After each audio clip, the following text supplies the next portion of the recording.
Previously on Fearless. And then, of course, March 2020 hit, and everybody was scrambling. To not underplay it, it's heartbreaking. I don't know how to process the loss of life, the loss of jobs, the loss of homes. People don't realize, when you take somebody's livelihood away, the implications that may have.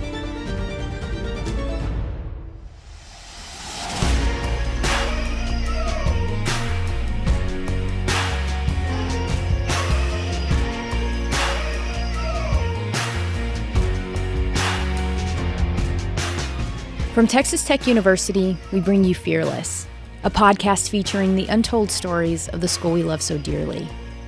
In this episode, we feature the dreamers, the visionaries, the ones who used or found their gifts during the global pandemic. These are the stories of how we welcomed the challenge and worked together as one, fighting against one enemy, us versus COVID. This is episode 5, Breakthrough.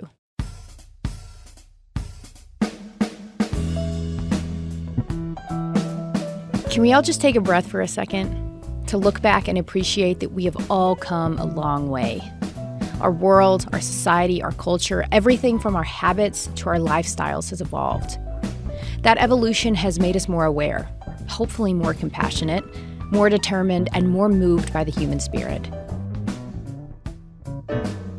I'd like to take you to 18th Street and Texas Tech Parkway.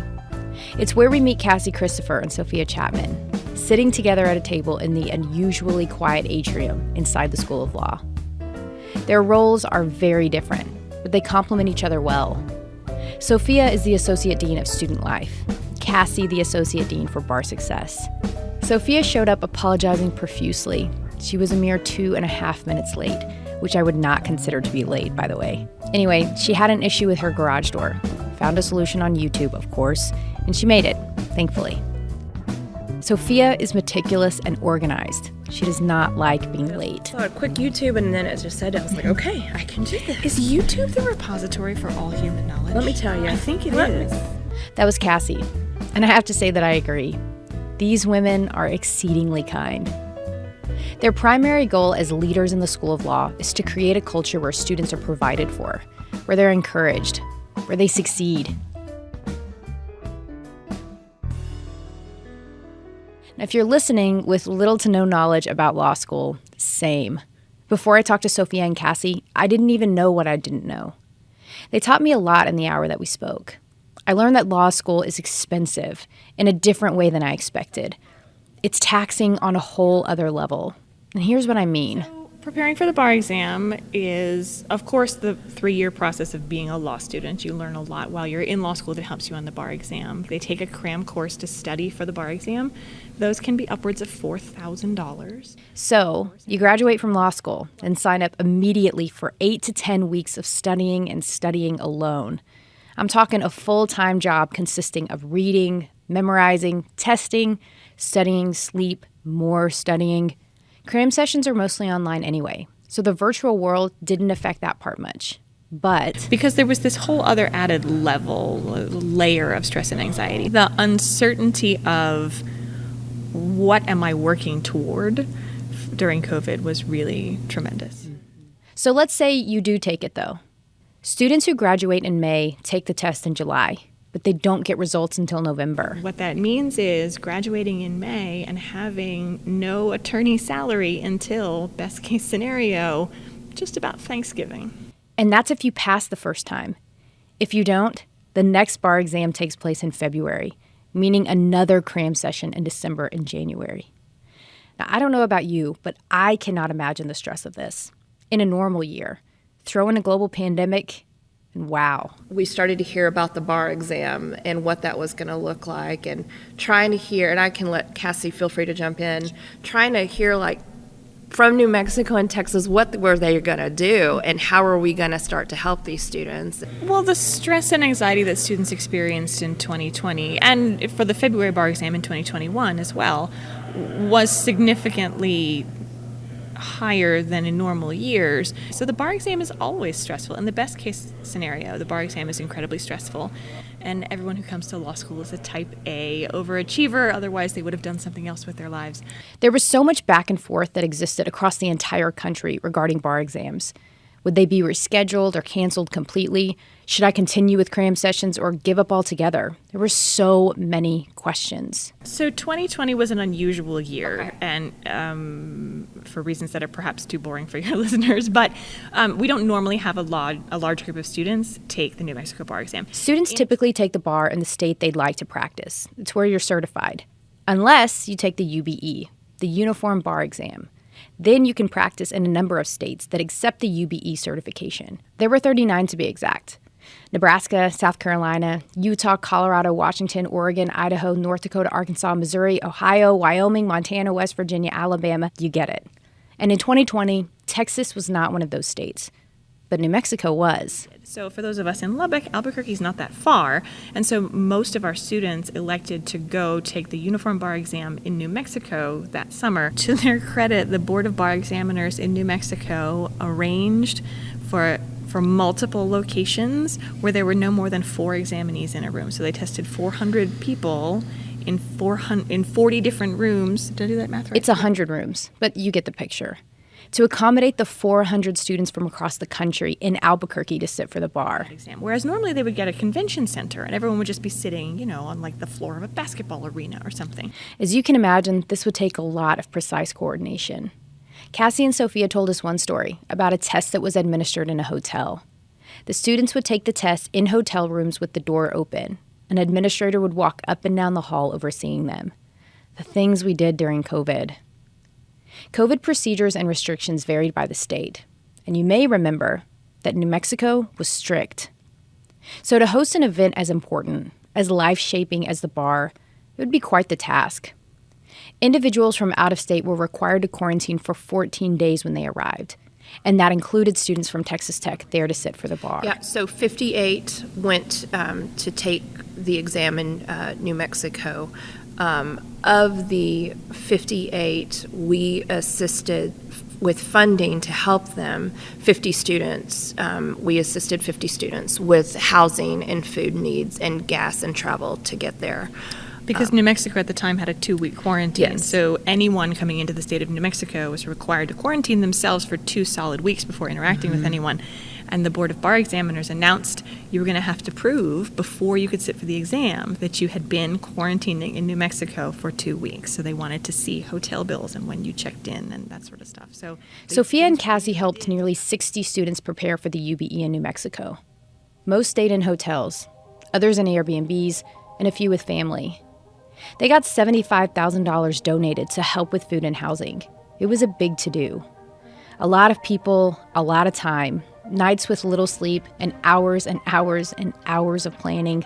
A lot of it by Sophia, who spent days on the phone negotiating hotel costs. And it paid off. Because what happened in New Mexico is remarkable. That story's coming up on Fearless.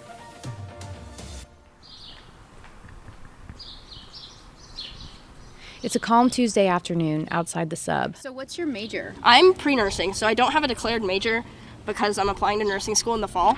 That is so cool. Thank you. I actually want to do forensic nursing. That's where we're sitting with Gabby Hansard. She's only had 1 year of college under her belt, so she's young. I was impressed with her.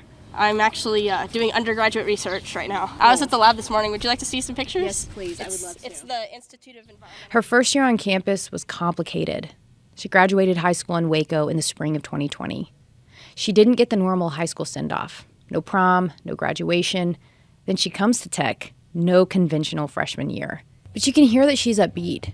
And as a student, she is devoted. Everything releases like specific volatile organic compounds. So, like, Yeah, Gabby is smart and driven. She knows what she's looking for, and she knows who she is. She wanted to find a place to spread her wings, and Texas Tech had everything she wanted. Especially in a non-COVID year, she is thirsty for a challenging educational experience, and a social one. Without that, there is no college experience, quite honestly. Don't get me wrong, I'm sure there's some people who function fine with like more limited contact and they're just focused wholly on their schoolwork, but that's not really a fulfilling way to live. But it's absolutely crucial for the college experience. Without it, it's just seems really bland. She met people by getting involved, everywhere she could. But it wasn't without some roadblocks. Her roommate never showed up for school. She emailed and called and never got a reply. So that was that. Part of me did miss out on getting that close bond that you share with a roommate. It definitely wasn't what I expected.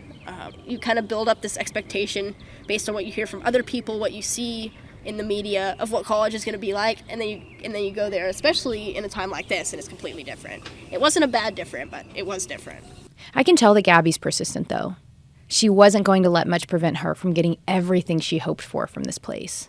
So signing up for student orgs, it was really difficult, and I felt really disconnected because everything was virtual. You couldn't meet students that had things in common with you. So that made it a little difficult. It was like, I'm in this organization, but I'm not physically getting connected.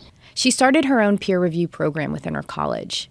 She met regularly with other pre-nursing students, and that helped keep her motivated, even when things were weird and disconnected. So I would say it was a little bit of a dry season in my life. Obviously, I made little mistakes here and there and ups and downs. It was a little hard to meet people at first, but making friends takes time. She's right about that. No student organizations were meeting in person. Few classes were offering anything in person, but she persisted. And as campus started to open back up, she felt the validation she needed, that this was home. I know that this is where I'm meant to be. I'm really convinced of that.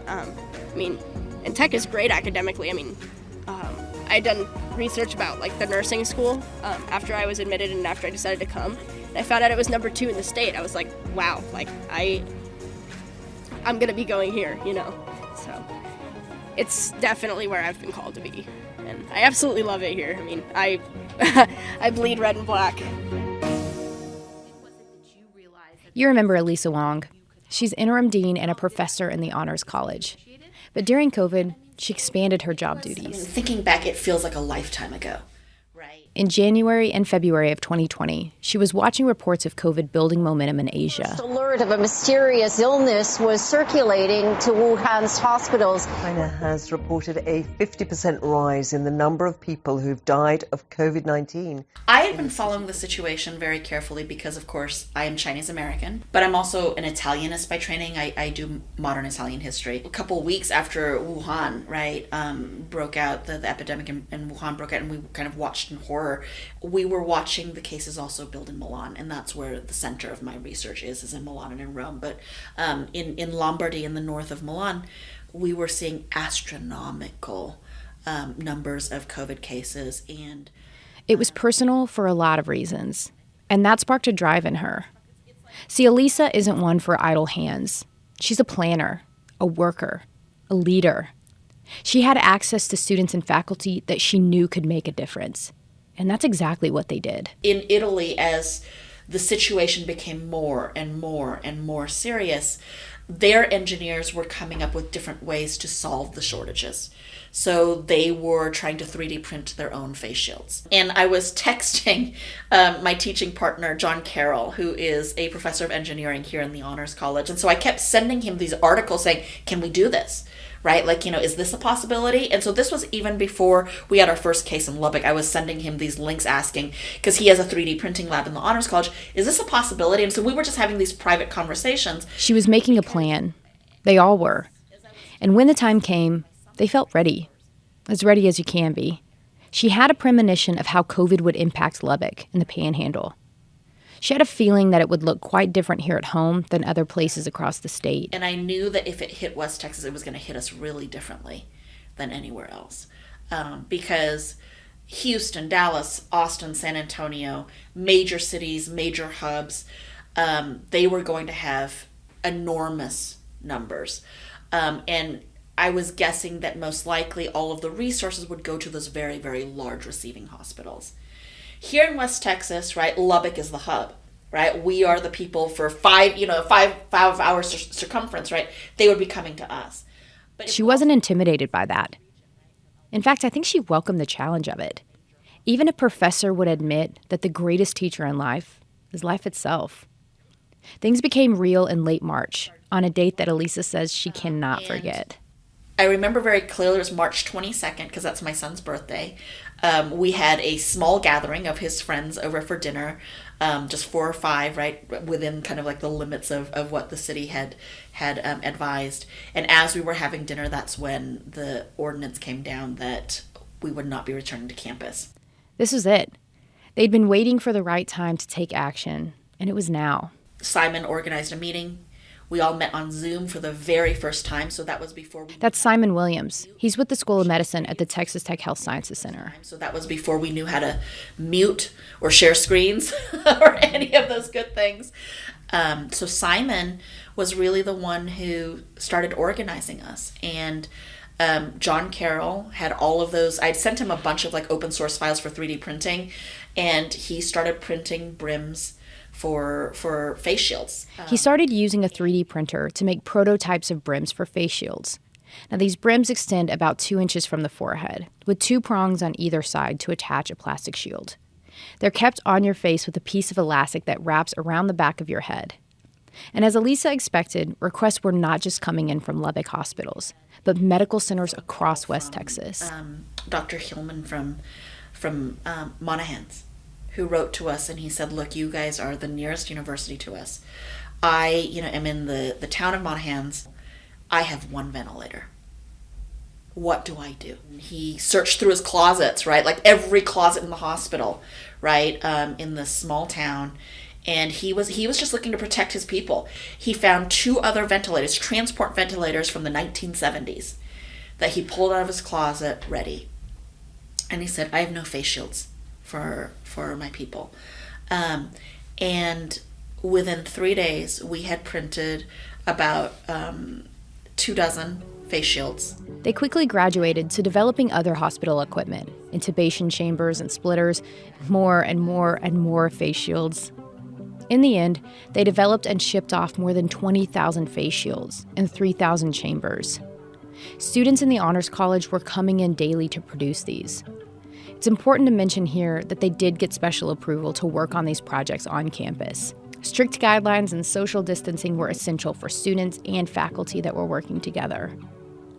When we get to this part of the conversation, Elisa was sure to emphasize how much of a group effort this was. Hundreds of people got involved. Joe Hepburn from the last episode, he worked with faculty to gather and donate PPE that was just sitting in labs during the months that they were unable to conduct research projects. There was a lot of personal protective equipment that was going to be sitting idle in laboratories. We recognized that there was important protective equipment available where there were huge shortages starting to show up in the healthcare community. The response was really overwhelming. I mean, we had well over 100,000 pairs of gloves donated. Elisa and Joe both learned something important about the people around them. We're not the healthcare professionals. We're not on the front lines. We cannot ease the burden on our nurses and doctors, but we can damn well do what we can to help protect them. And I am so proud of the generosity of this group. There were hundreds of people who were involved in doing this. They were picking up speed, using dozens of 3D printers across the city to produce these shields. The work that started on campus was expanding into the homes of Lubbock businesses and families, into the heart of a young boy. But the best story is there was this little kid who was in middle school. He had 1 3D printer. And so it takes a long time, right? Because it prints kind of like line by line. He could make 11 a week. And every Tuesday, we knew his mom would be coming by to drop off his 11 brims. And he was playing his part. And to this day, it makes me tear up, right? Because, here's this 11-year-old who is saying, what can I do to help? How can I not be isolated in my home? How can I actually give back? And what he could do was 1 brim at a time, 11 at a time. He brought them to the Honors College so that we could make these face shields that would protect our nurses and doctors across West Texas. The fact that an 11-year-old had the wherewithal to say, I can help, right, gives me so much hope for the future. Makes me believe that the next generation, they've got this in the bag. As we face the reality of quarantine in our homes or apartments, 58 Texas Tech law students were completing their study sessions from hotel rooms, Airbnbs, or with family in Albuquerque, New Mexico. They used the same space for sleep, study, meals, rest time, recovery, more and more studying. And after those 2 weeks, they'd leave for the first time to sit for the most important exam of their lives. There was a 100% pass rate for students who sat for this New Mexico bar. All 58 of them, an exceptional feat. It was cause for celebration for Cassie and Sophia, but there was more to the story for them, more behind the scenes. So I think it's really important to acknowledge, while we are proud and thrilled for our alums who passed the bar exam during the COVID pandemic, I also want to recognize immediately those who were not able to pass the bar exam because they weren't even able to sit for it. Yeah, that's a good point that you made, is that we saw, unfortunately, the differences in equity and access.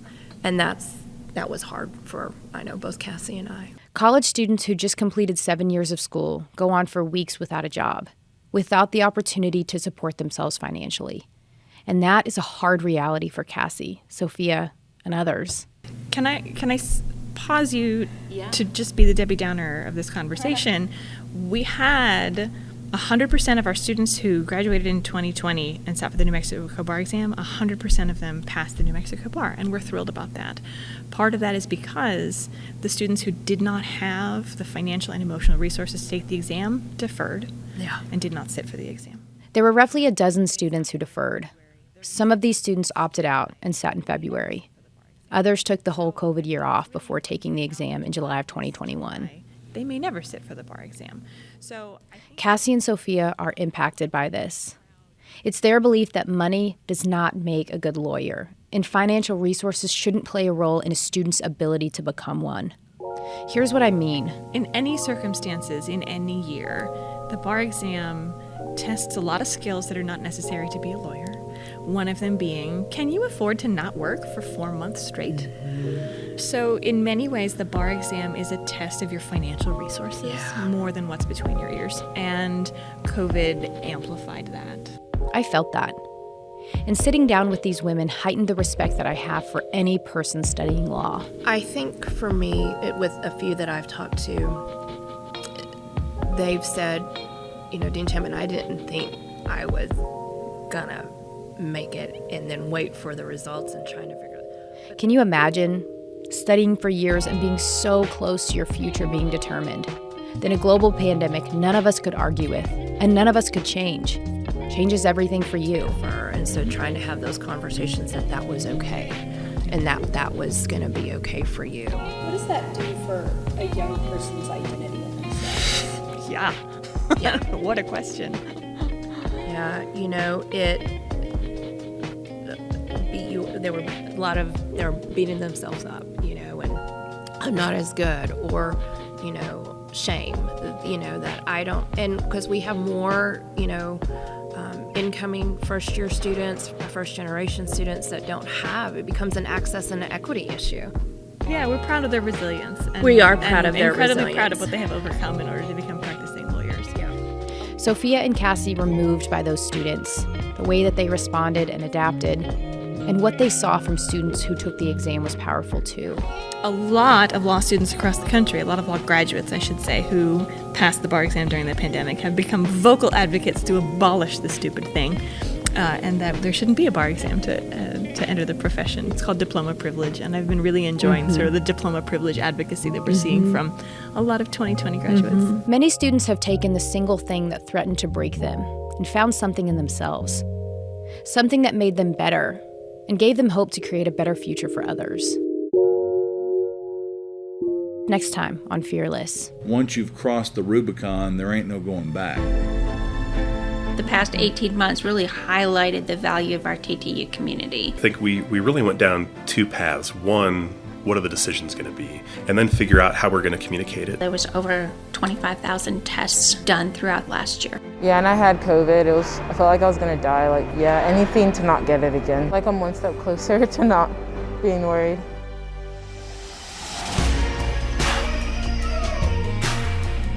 Fearless is produced by the Texas Tech Office of Communications and Marketing.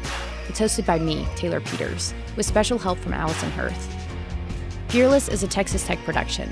From here, it's possible.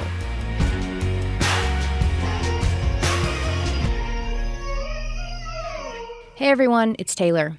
Thanks for listening to Fearless. Don't forget to like, review, and subscribe wherever you get your podcasts.